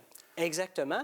Mais par contre, contrairement à Ange et Démon et Da Vinci Code, qui sont sortis au mois de mai, donc un temps pour les blockbusters, celui-ci est sorti au mois d'octobre, et même qu'en premier, le film était censé sortir en décembre passé, mais à cause de Star Wars, il a été repoussé. Oui. Et cette date-ci, octobre à décembre, c'est les films qui vont remporter le plus de succès dans la remise de prix. Les Golden Globes, les Oscars également qui s'en viennent en début de l'année 2017. Donc, pour toi, c'est un film... Puis on arrive souvent avec ce verdict-là à la fin de la chronique, d'attendre aux gens de le voir au cinéma ou d'attendre en DVD, par exemple? Essayer de le louer en vidéocassette. En vidéocassette? Moi, c'est ce que je suggère. Et il va en avoir un autre, c'est sûr. En bêta. Il va en avoir un autre parce que le film a remporté, tu vois, 140 quelques millions dans sa première fin de semaine, même s'il est arrivé au numéro 2 en Amérique du Nord. Donc, je suis persuadé qu'il va en avoir un autre dans quelques années. Bien, c'est que là aussi, présentement, il n'y a pas encore de film qui vient le concurrencer. Là, mais au mois de novembre, avec les dérivés de l'univers de J.K. Rowling avec Harry Potter, Denis Villeneuve arrive avec un nouveau film. Il y a beaucoup de sorties là, qui s'en viennent vers la mi-novembre jusqu'au temps des fêtes. Alors, évidemment, il profite de cette fenêtre peut-être là aussi présentement pour avoir du succès box-office. Mais à tout le moins, merci beaucoup de nous parler de Inferno, qui est en salle dès maintenant, si vous voulez le voir. Toujours Ron Howard et Tom Hanks qui sont en évidence. Merci, Nicolas Vincent Poirier. Maeva Surf se refait d'ailleurs une beauté. Premier centre de surf intérieur à ouvrir ses portes au Canada. En 2010, Maeva Surf annonce un réinvestissement de plus de 300 000 $ et procède à des rénovations qui vont consolider sa position de leader dans le domaine. Et pour ce faire, le centre sera temporairement fermé du 24 octobre, donc déjà fermé au 23 novembre où on ouvrira de nouveau nos portes. Et durant ces 5 semaines de fermeture complète, l'ensemble des rénovations auront pour but de bonifier l'expérience client, construction d'une nouvelle salle de formation au surf intérieur, vestiaire revampé, nouveaux menus et services de bar améliorés, ajout d'une salle de réunion, ambiance originale qui donnera l'impression du bord de mer, dit-on, et d'une salle pour les fêtes d'enfants. Ce temps d'arrêt servira également à assurer la maintenance des machines qui produisent la vague artificielle, le Flow Raider, la technologie qui a introduit le Québec sur la planète surf et fondée en 2010 par Jean-François Desrochers et Patricia Dupuis. Maeva Surf emploie maintenant 20 personnes et accueille chaque année quand même plus de 50 000 visiteurs. Hockey, journée des rondelles roses. C'est plus de 1 700 $ qui ont été recueillis pour la Fondation du cancer du sein Hockey Laval et le comité de développement qui ont tenu pour la première fois l'activité annuelle des rondelles roses, organisée annuellement par Hockey Québec et la Ligue Excellence du Québec. Cette journée spéciale qui avait lieu le 30 octobre au complexe sportif Guimond de Laval a permis d'amasser dans les faits 1 714 $ pour la Fondation du cancer du sein du Québec. 3 parties étaient présentées dans le pays et 3A, Bantam 3A et Midget Espoir.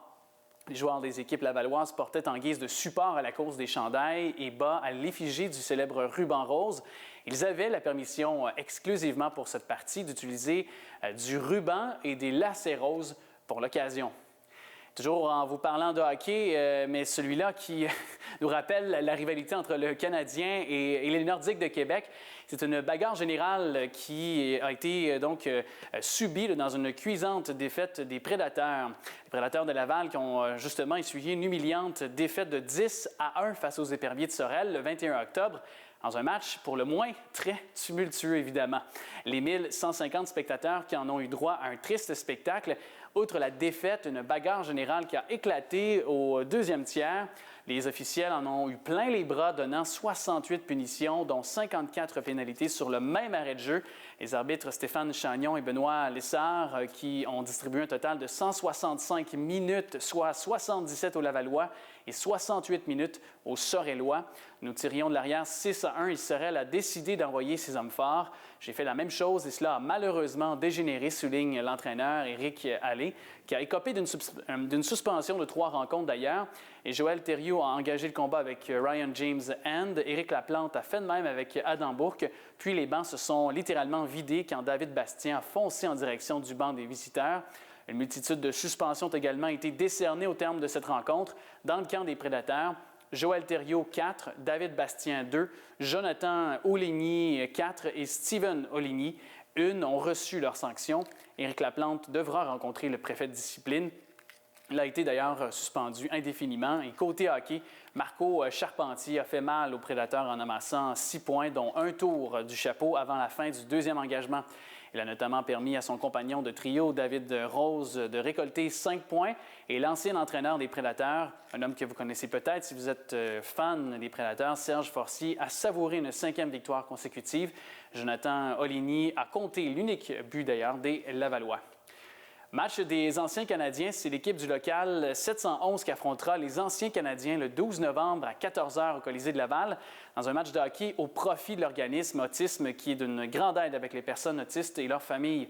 Plusieurs activités entre les périodes vous seront proposées. Au fil des jours, de nouvelles informations seront publiées sur la page Facebook de l'événement. N'oubliez pas, évidemment, de vous procurer vos billets.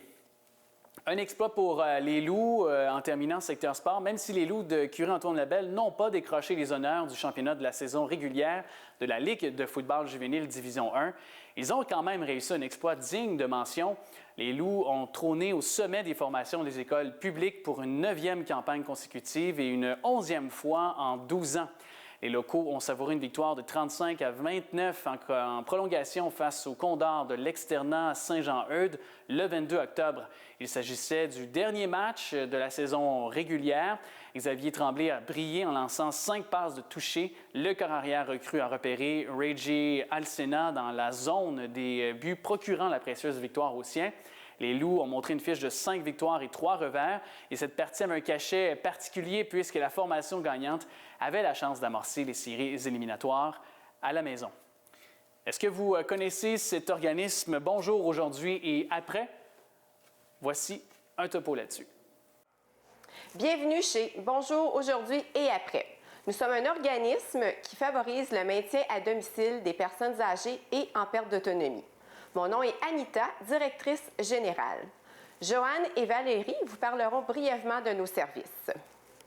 Mon nom est Valérie et je suis responsable de la popote roulante dans le secteur de Duvernay, Saint-Vincent-de-Paul et Saint-François à Laval. Nous livrons une 50aine de repas par jour à des personnes âgées en perte d'autonomie et présentement, nous sommes à la recherche de bénévoles impliqués et engagés pour nous aider à la livraison des repas.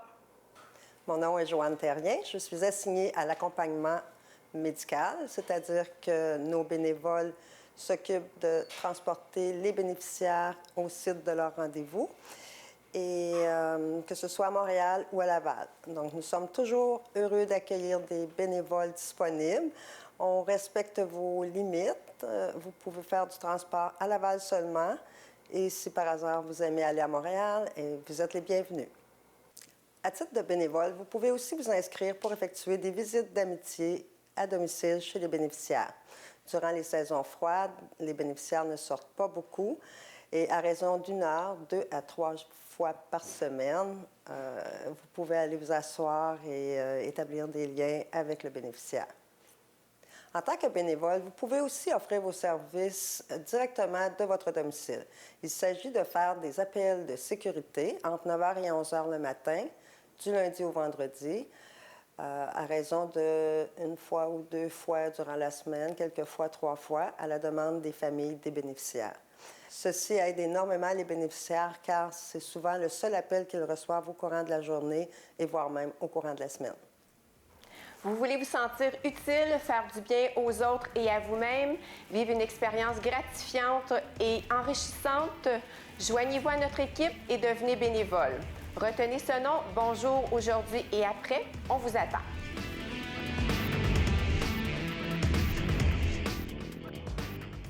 Mes salutations, mon nom est Jean-Jacques Lapierre. Vous savez que Haïti est un pays qui a des difficultés, mais par contre, à l'intérieur, il y a des artistes et des artisans qui sont formidables. Et aujourd'hui, j'ai le plaisir d'accueillir M. Luc Monpoint. M. Monpoint, vous êtes un spécialiste de l'argile, vous. Oui, salut M. Lapierre. Je suis un artiste travaillant dans le domaine de la poterie. Dans la poterie? Oui. Alors, mais la ville où vous demeurez, je crois que c'est une ville qui se spécialise dans la poterie, je crois. Oui. Alors, je viens du Nord. Je suis né à Laurie, un petit village de la 3e section. Ça, c'est tout près de Cap-Haïtien, ça? Tout près du Cap-Haïtien. Tout près de Cap-Haïtien. Oui. Alors, vous êtes président d'une société qui regroupe beaucoup d'artisans. Je suis président de la SOCOP. À l'intérieur de la SOCOP, nous avons 80 membres actifs. 80 membres qui font qui travaillent l'argile? Qui travaillent l'argile. Il y a d'autres qui ne sont pas encore membres. On doit produire des choses extraordinaires. Très bien. Qu'est-ce qu'on fait avec l'argile? Bon, avec l'argile, nous fabriquons des briques, des tuiles, des carrelages pour la construction des maisons. Et nous faisons aussi des produits utilitaires tels que le canari, la cruche et des produits d'art, par exemple des pots à fleurs.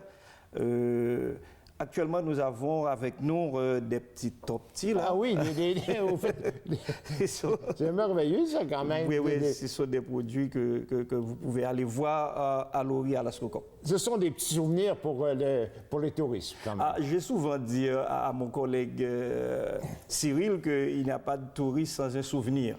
Alors à la SOCOP, nous fabriquons des produits, des souvenirs pour le tourisme. Mais votre argile, vous la prenez avec la matière première d'Haïti quand même? La matière première se trouve directement à Laurie. Alors nous trouvons ça dans notre village là. C'est depuis des temps anciens là, ça a duré beaucoup d'années et nous avons de l'argile pour peut-être 1000 ans.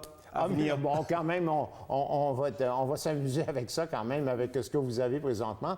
Maintenant, l'argile, c'est fait mécaniquement ou bien si les artisans la manipulent avec de leur propre façon, quoi? Est-ce qu'il y a une façon particulière de travailler l'argile chez vous? En fait, toutes les activités qui se font à la Soucoupe se font par les gens même de la Soucoupe. Ah! OK?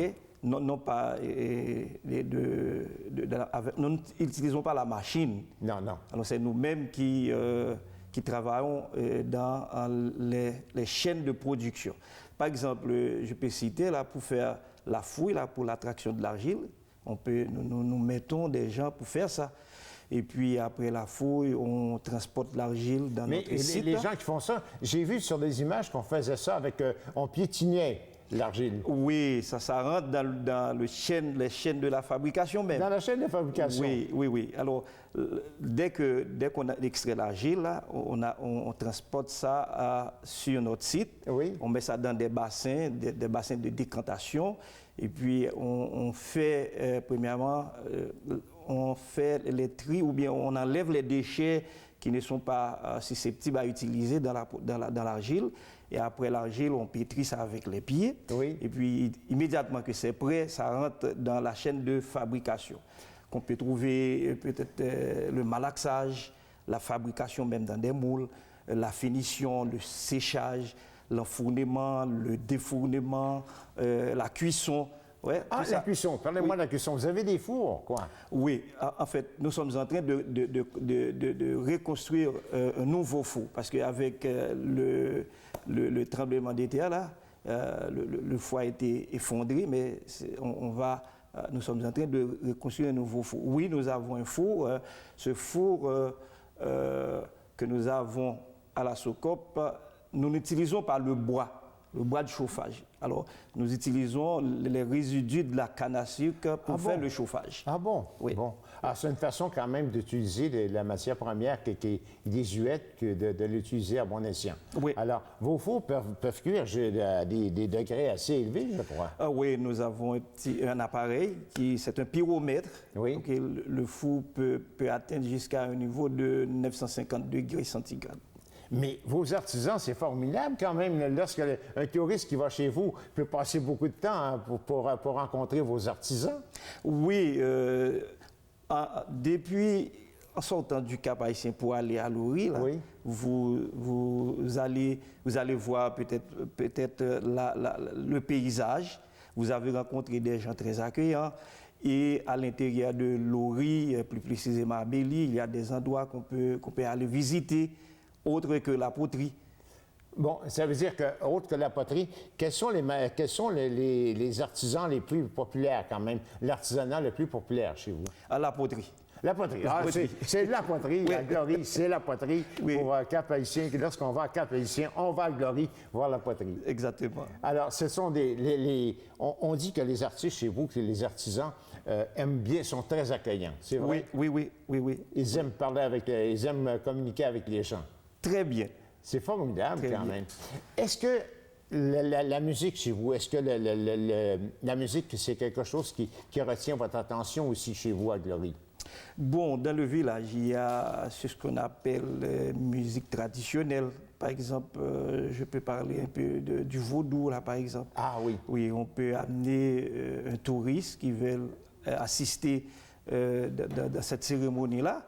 Oui, alors on peut trouver ça. Ça veut dire qu'un touriste qui va chez vous va voir l'argile, va voir le vaudou, va voir des musiciens, va rencontrer des gens extraordinaires. Oui, il y a des troupes de théâtre, des troupes de danse au sein de la coopérative même. Oui. Des jeunes qui savent comment danser, etc. Le salsa, le compas et le troubadour, là, c'est ça? Oui, il y a beaucoup de danse. Monsieur Luc-Maire, mon point, c'est extraordinaire. Vous donnez le goût d'aller vous visiter, d'aller vous rencontrer. Alors, j'espère que nos téléspectateurs vont trouver le moyen de communiquer avec l'Office du tourisme haïtien pour aller vous rencontrer à Cap-Haïtien et à Glory. Alors, merci beaucoup de vous être présenté. C'est un plaisir pour moi, M. Lapierre. C'était un grand plaisir. Merci.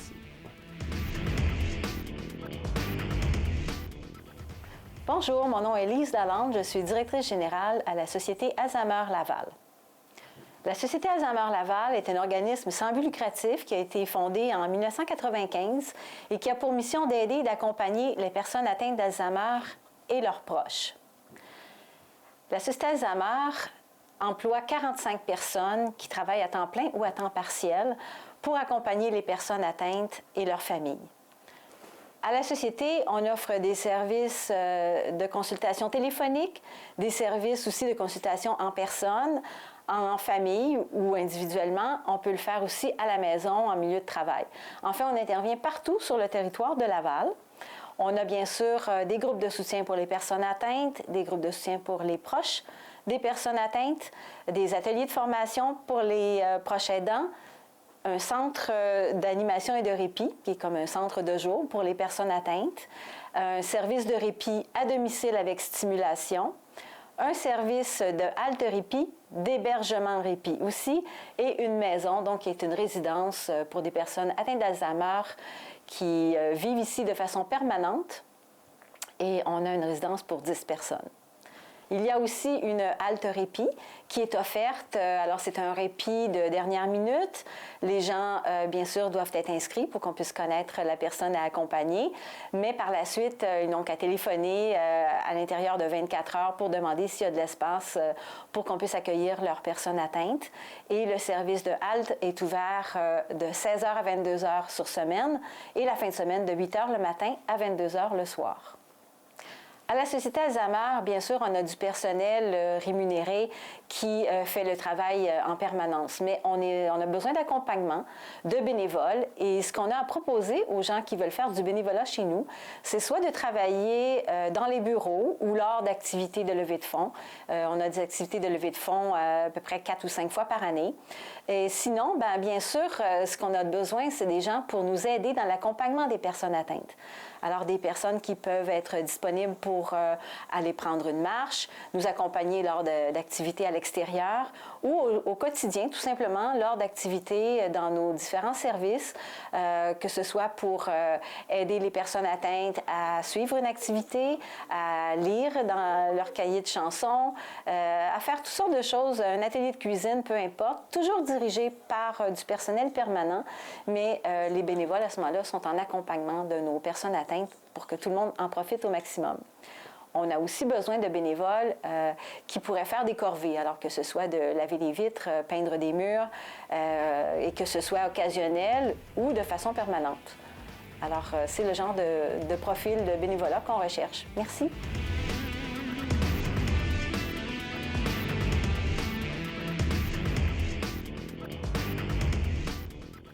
Bonjour, mon nom est Céline Archambault. Je suis la coordonnatrice des bénévoles à la Maison de soins palliatifs de Laval. Bienvenue chez nous. La Maison de soins palliatifs de Laval est un organisme sans but lucratif dont la mission est d'offrir gratuitement des services à la personne adulte en fin de vie, de façon qu'elle puisse terminer ses jours paisiblement en recevant des soins palliatifs de qualité. Soutenue par une équipe soignante et entourée de ses proches dans un environnement calme et chaleureux. La Maison de soins palliatifs de Laval a accueilli son premier patient le 16 janvier 2010. Depuis ce jour, plus de 1400 patients y ont reçu des soins de fin de vie. Nous sommes très fiers du travail accompli et du chemin parcouru. La pérennité et la continuité de la maison reposent bien sûr sur la solidarité de toutes les personnes qui y sont impliquées et naturellement de la grande générosité de ses donateurs. Le bénévole est au cœur de la mission de la maison. Au sein de la maison, le bénévole a un rôle indispensable. Il a un rôle très important au sein de l'équipe interdisciplinaire. Sa polyvalence et son dynamisme contribuent largement à la réalisation de notre mission. Vous pouvez consacrer quelques heures de votre temps de façon régulière ou sporadique, selon vos intérêts, vos disponibilités. Vous pouvez contribuer activement à plusieurs activités de la maison, telles que l'accueil, les soins aux patients, la cuisine, l'entretien intérieur et extérieur et plusieurs autres. D'ailleurs, nous vous invitons à découvrir les différents champs d'activité en visitant notre site Internet msplaval.ca. Soyez assurés que nous tiendrons compte de vos besoins pour que vous ayez une expérience la plus enrichissante possible.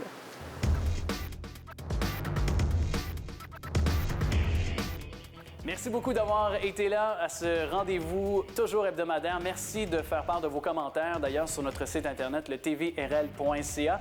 Même lieu où je vous invite à vous rendre pour avoir plus d'informations sur notre Bingo TV Laval, qui est toujours sur nos ondes les dimanches à 9h30 et chaque premier dimanche de chaque mois, eh bien, c'est une somme supplémentaire. On bonifie 4 000 $ à gagner, dont 2 500 $ pour la carte pleine. Alors, on vous invite tvrl.ca pour plus de détails. Et dans quelques minutes, aura lieu donc ce bingo ici. Alors, n'oubliez pas que le dimanche matin, c'est bingo et je vous dis à très bientôt.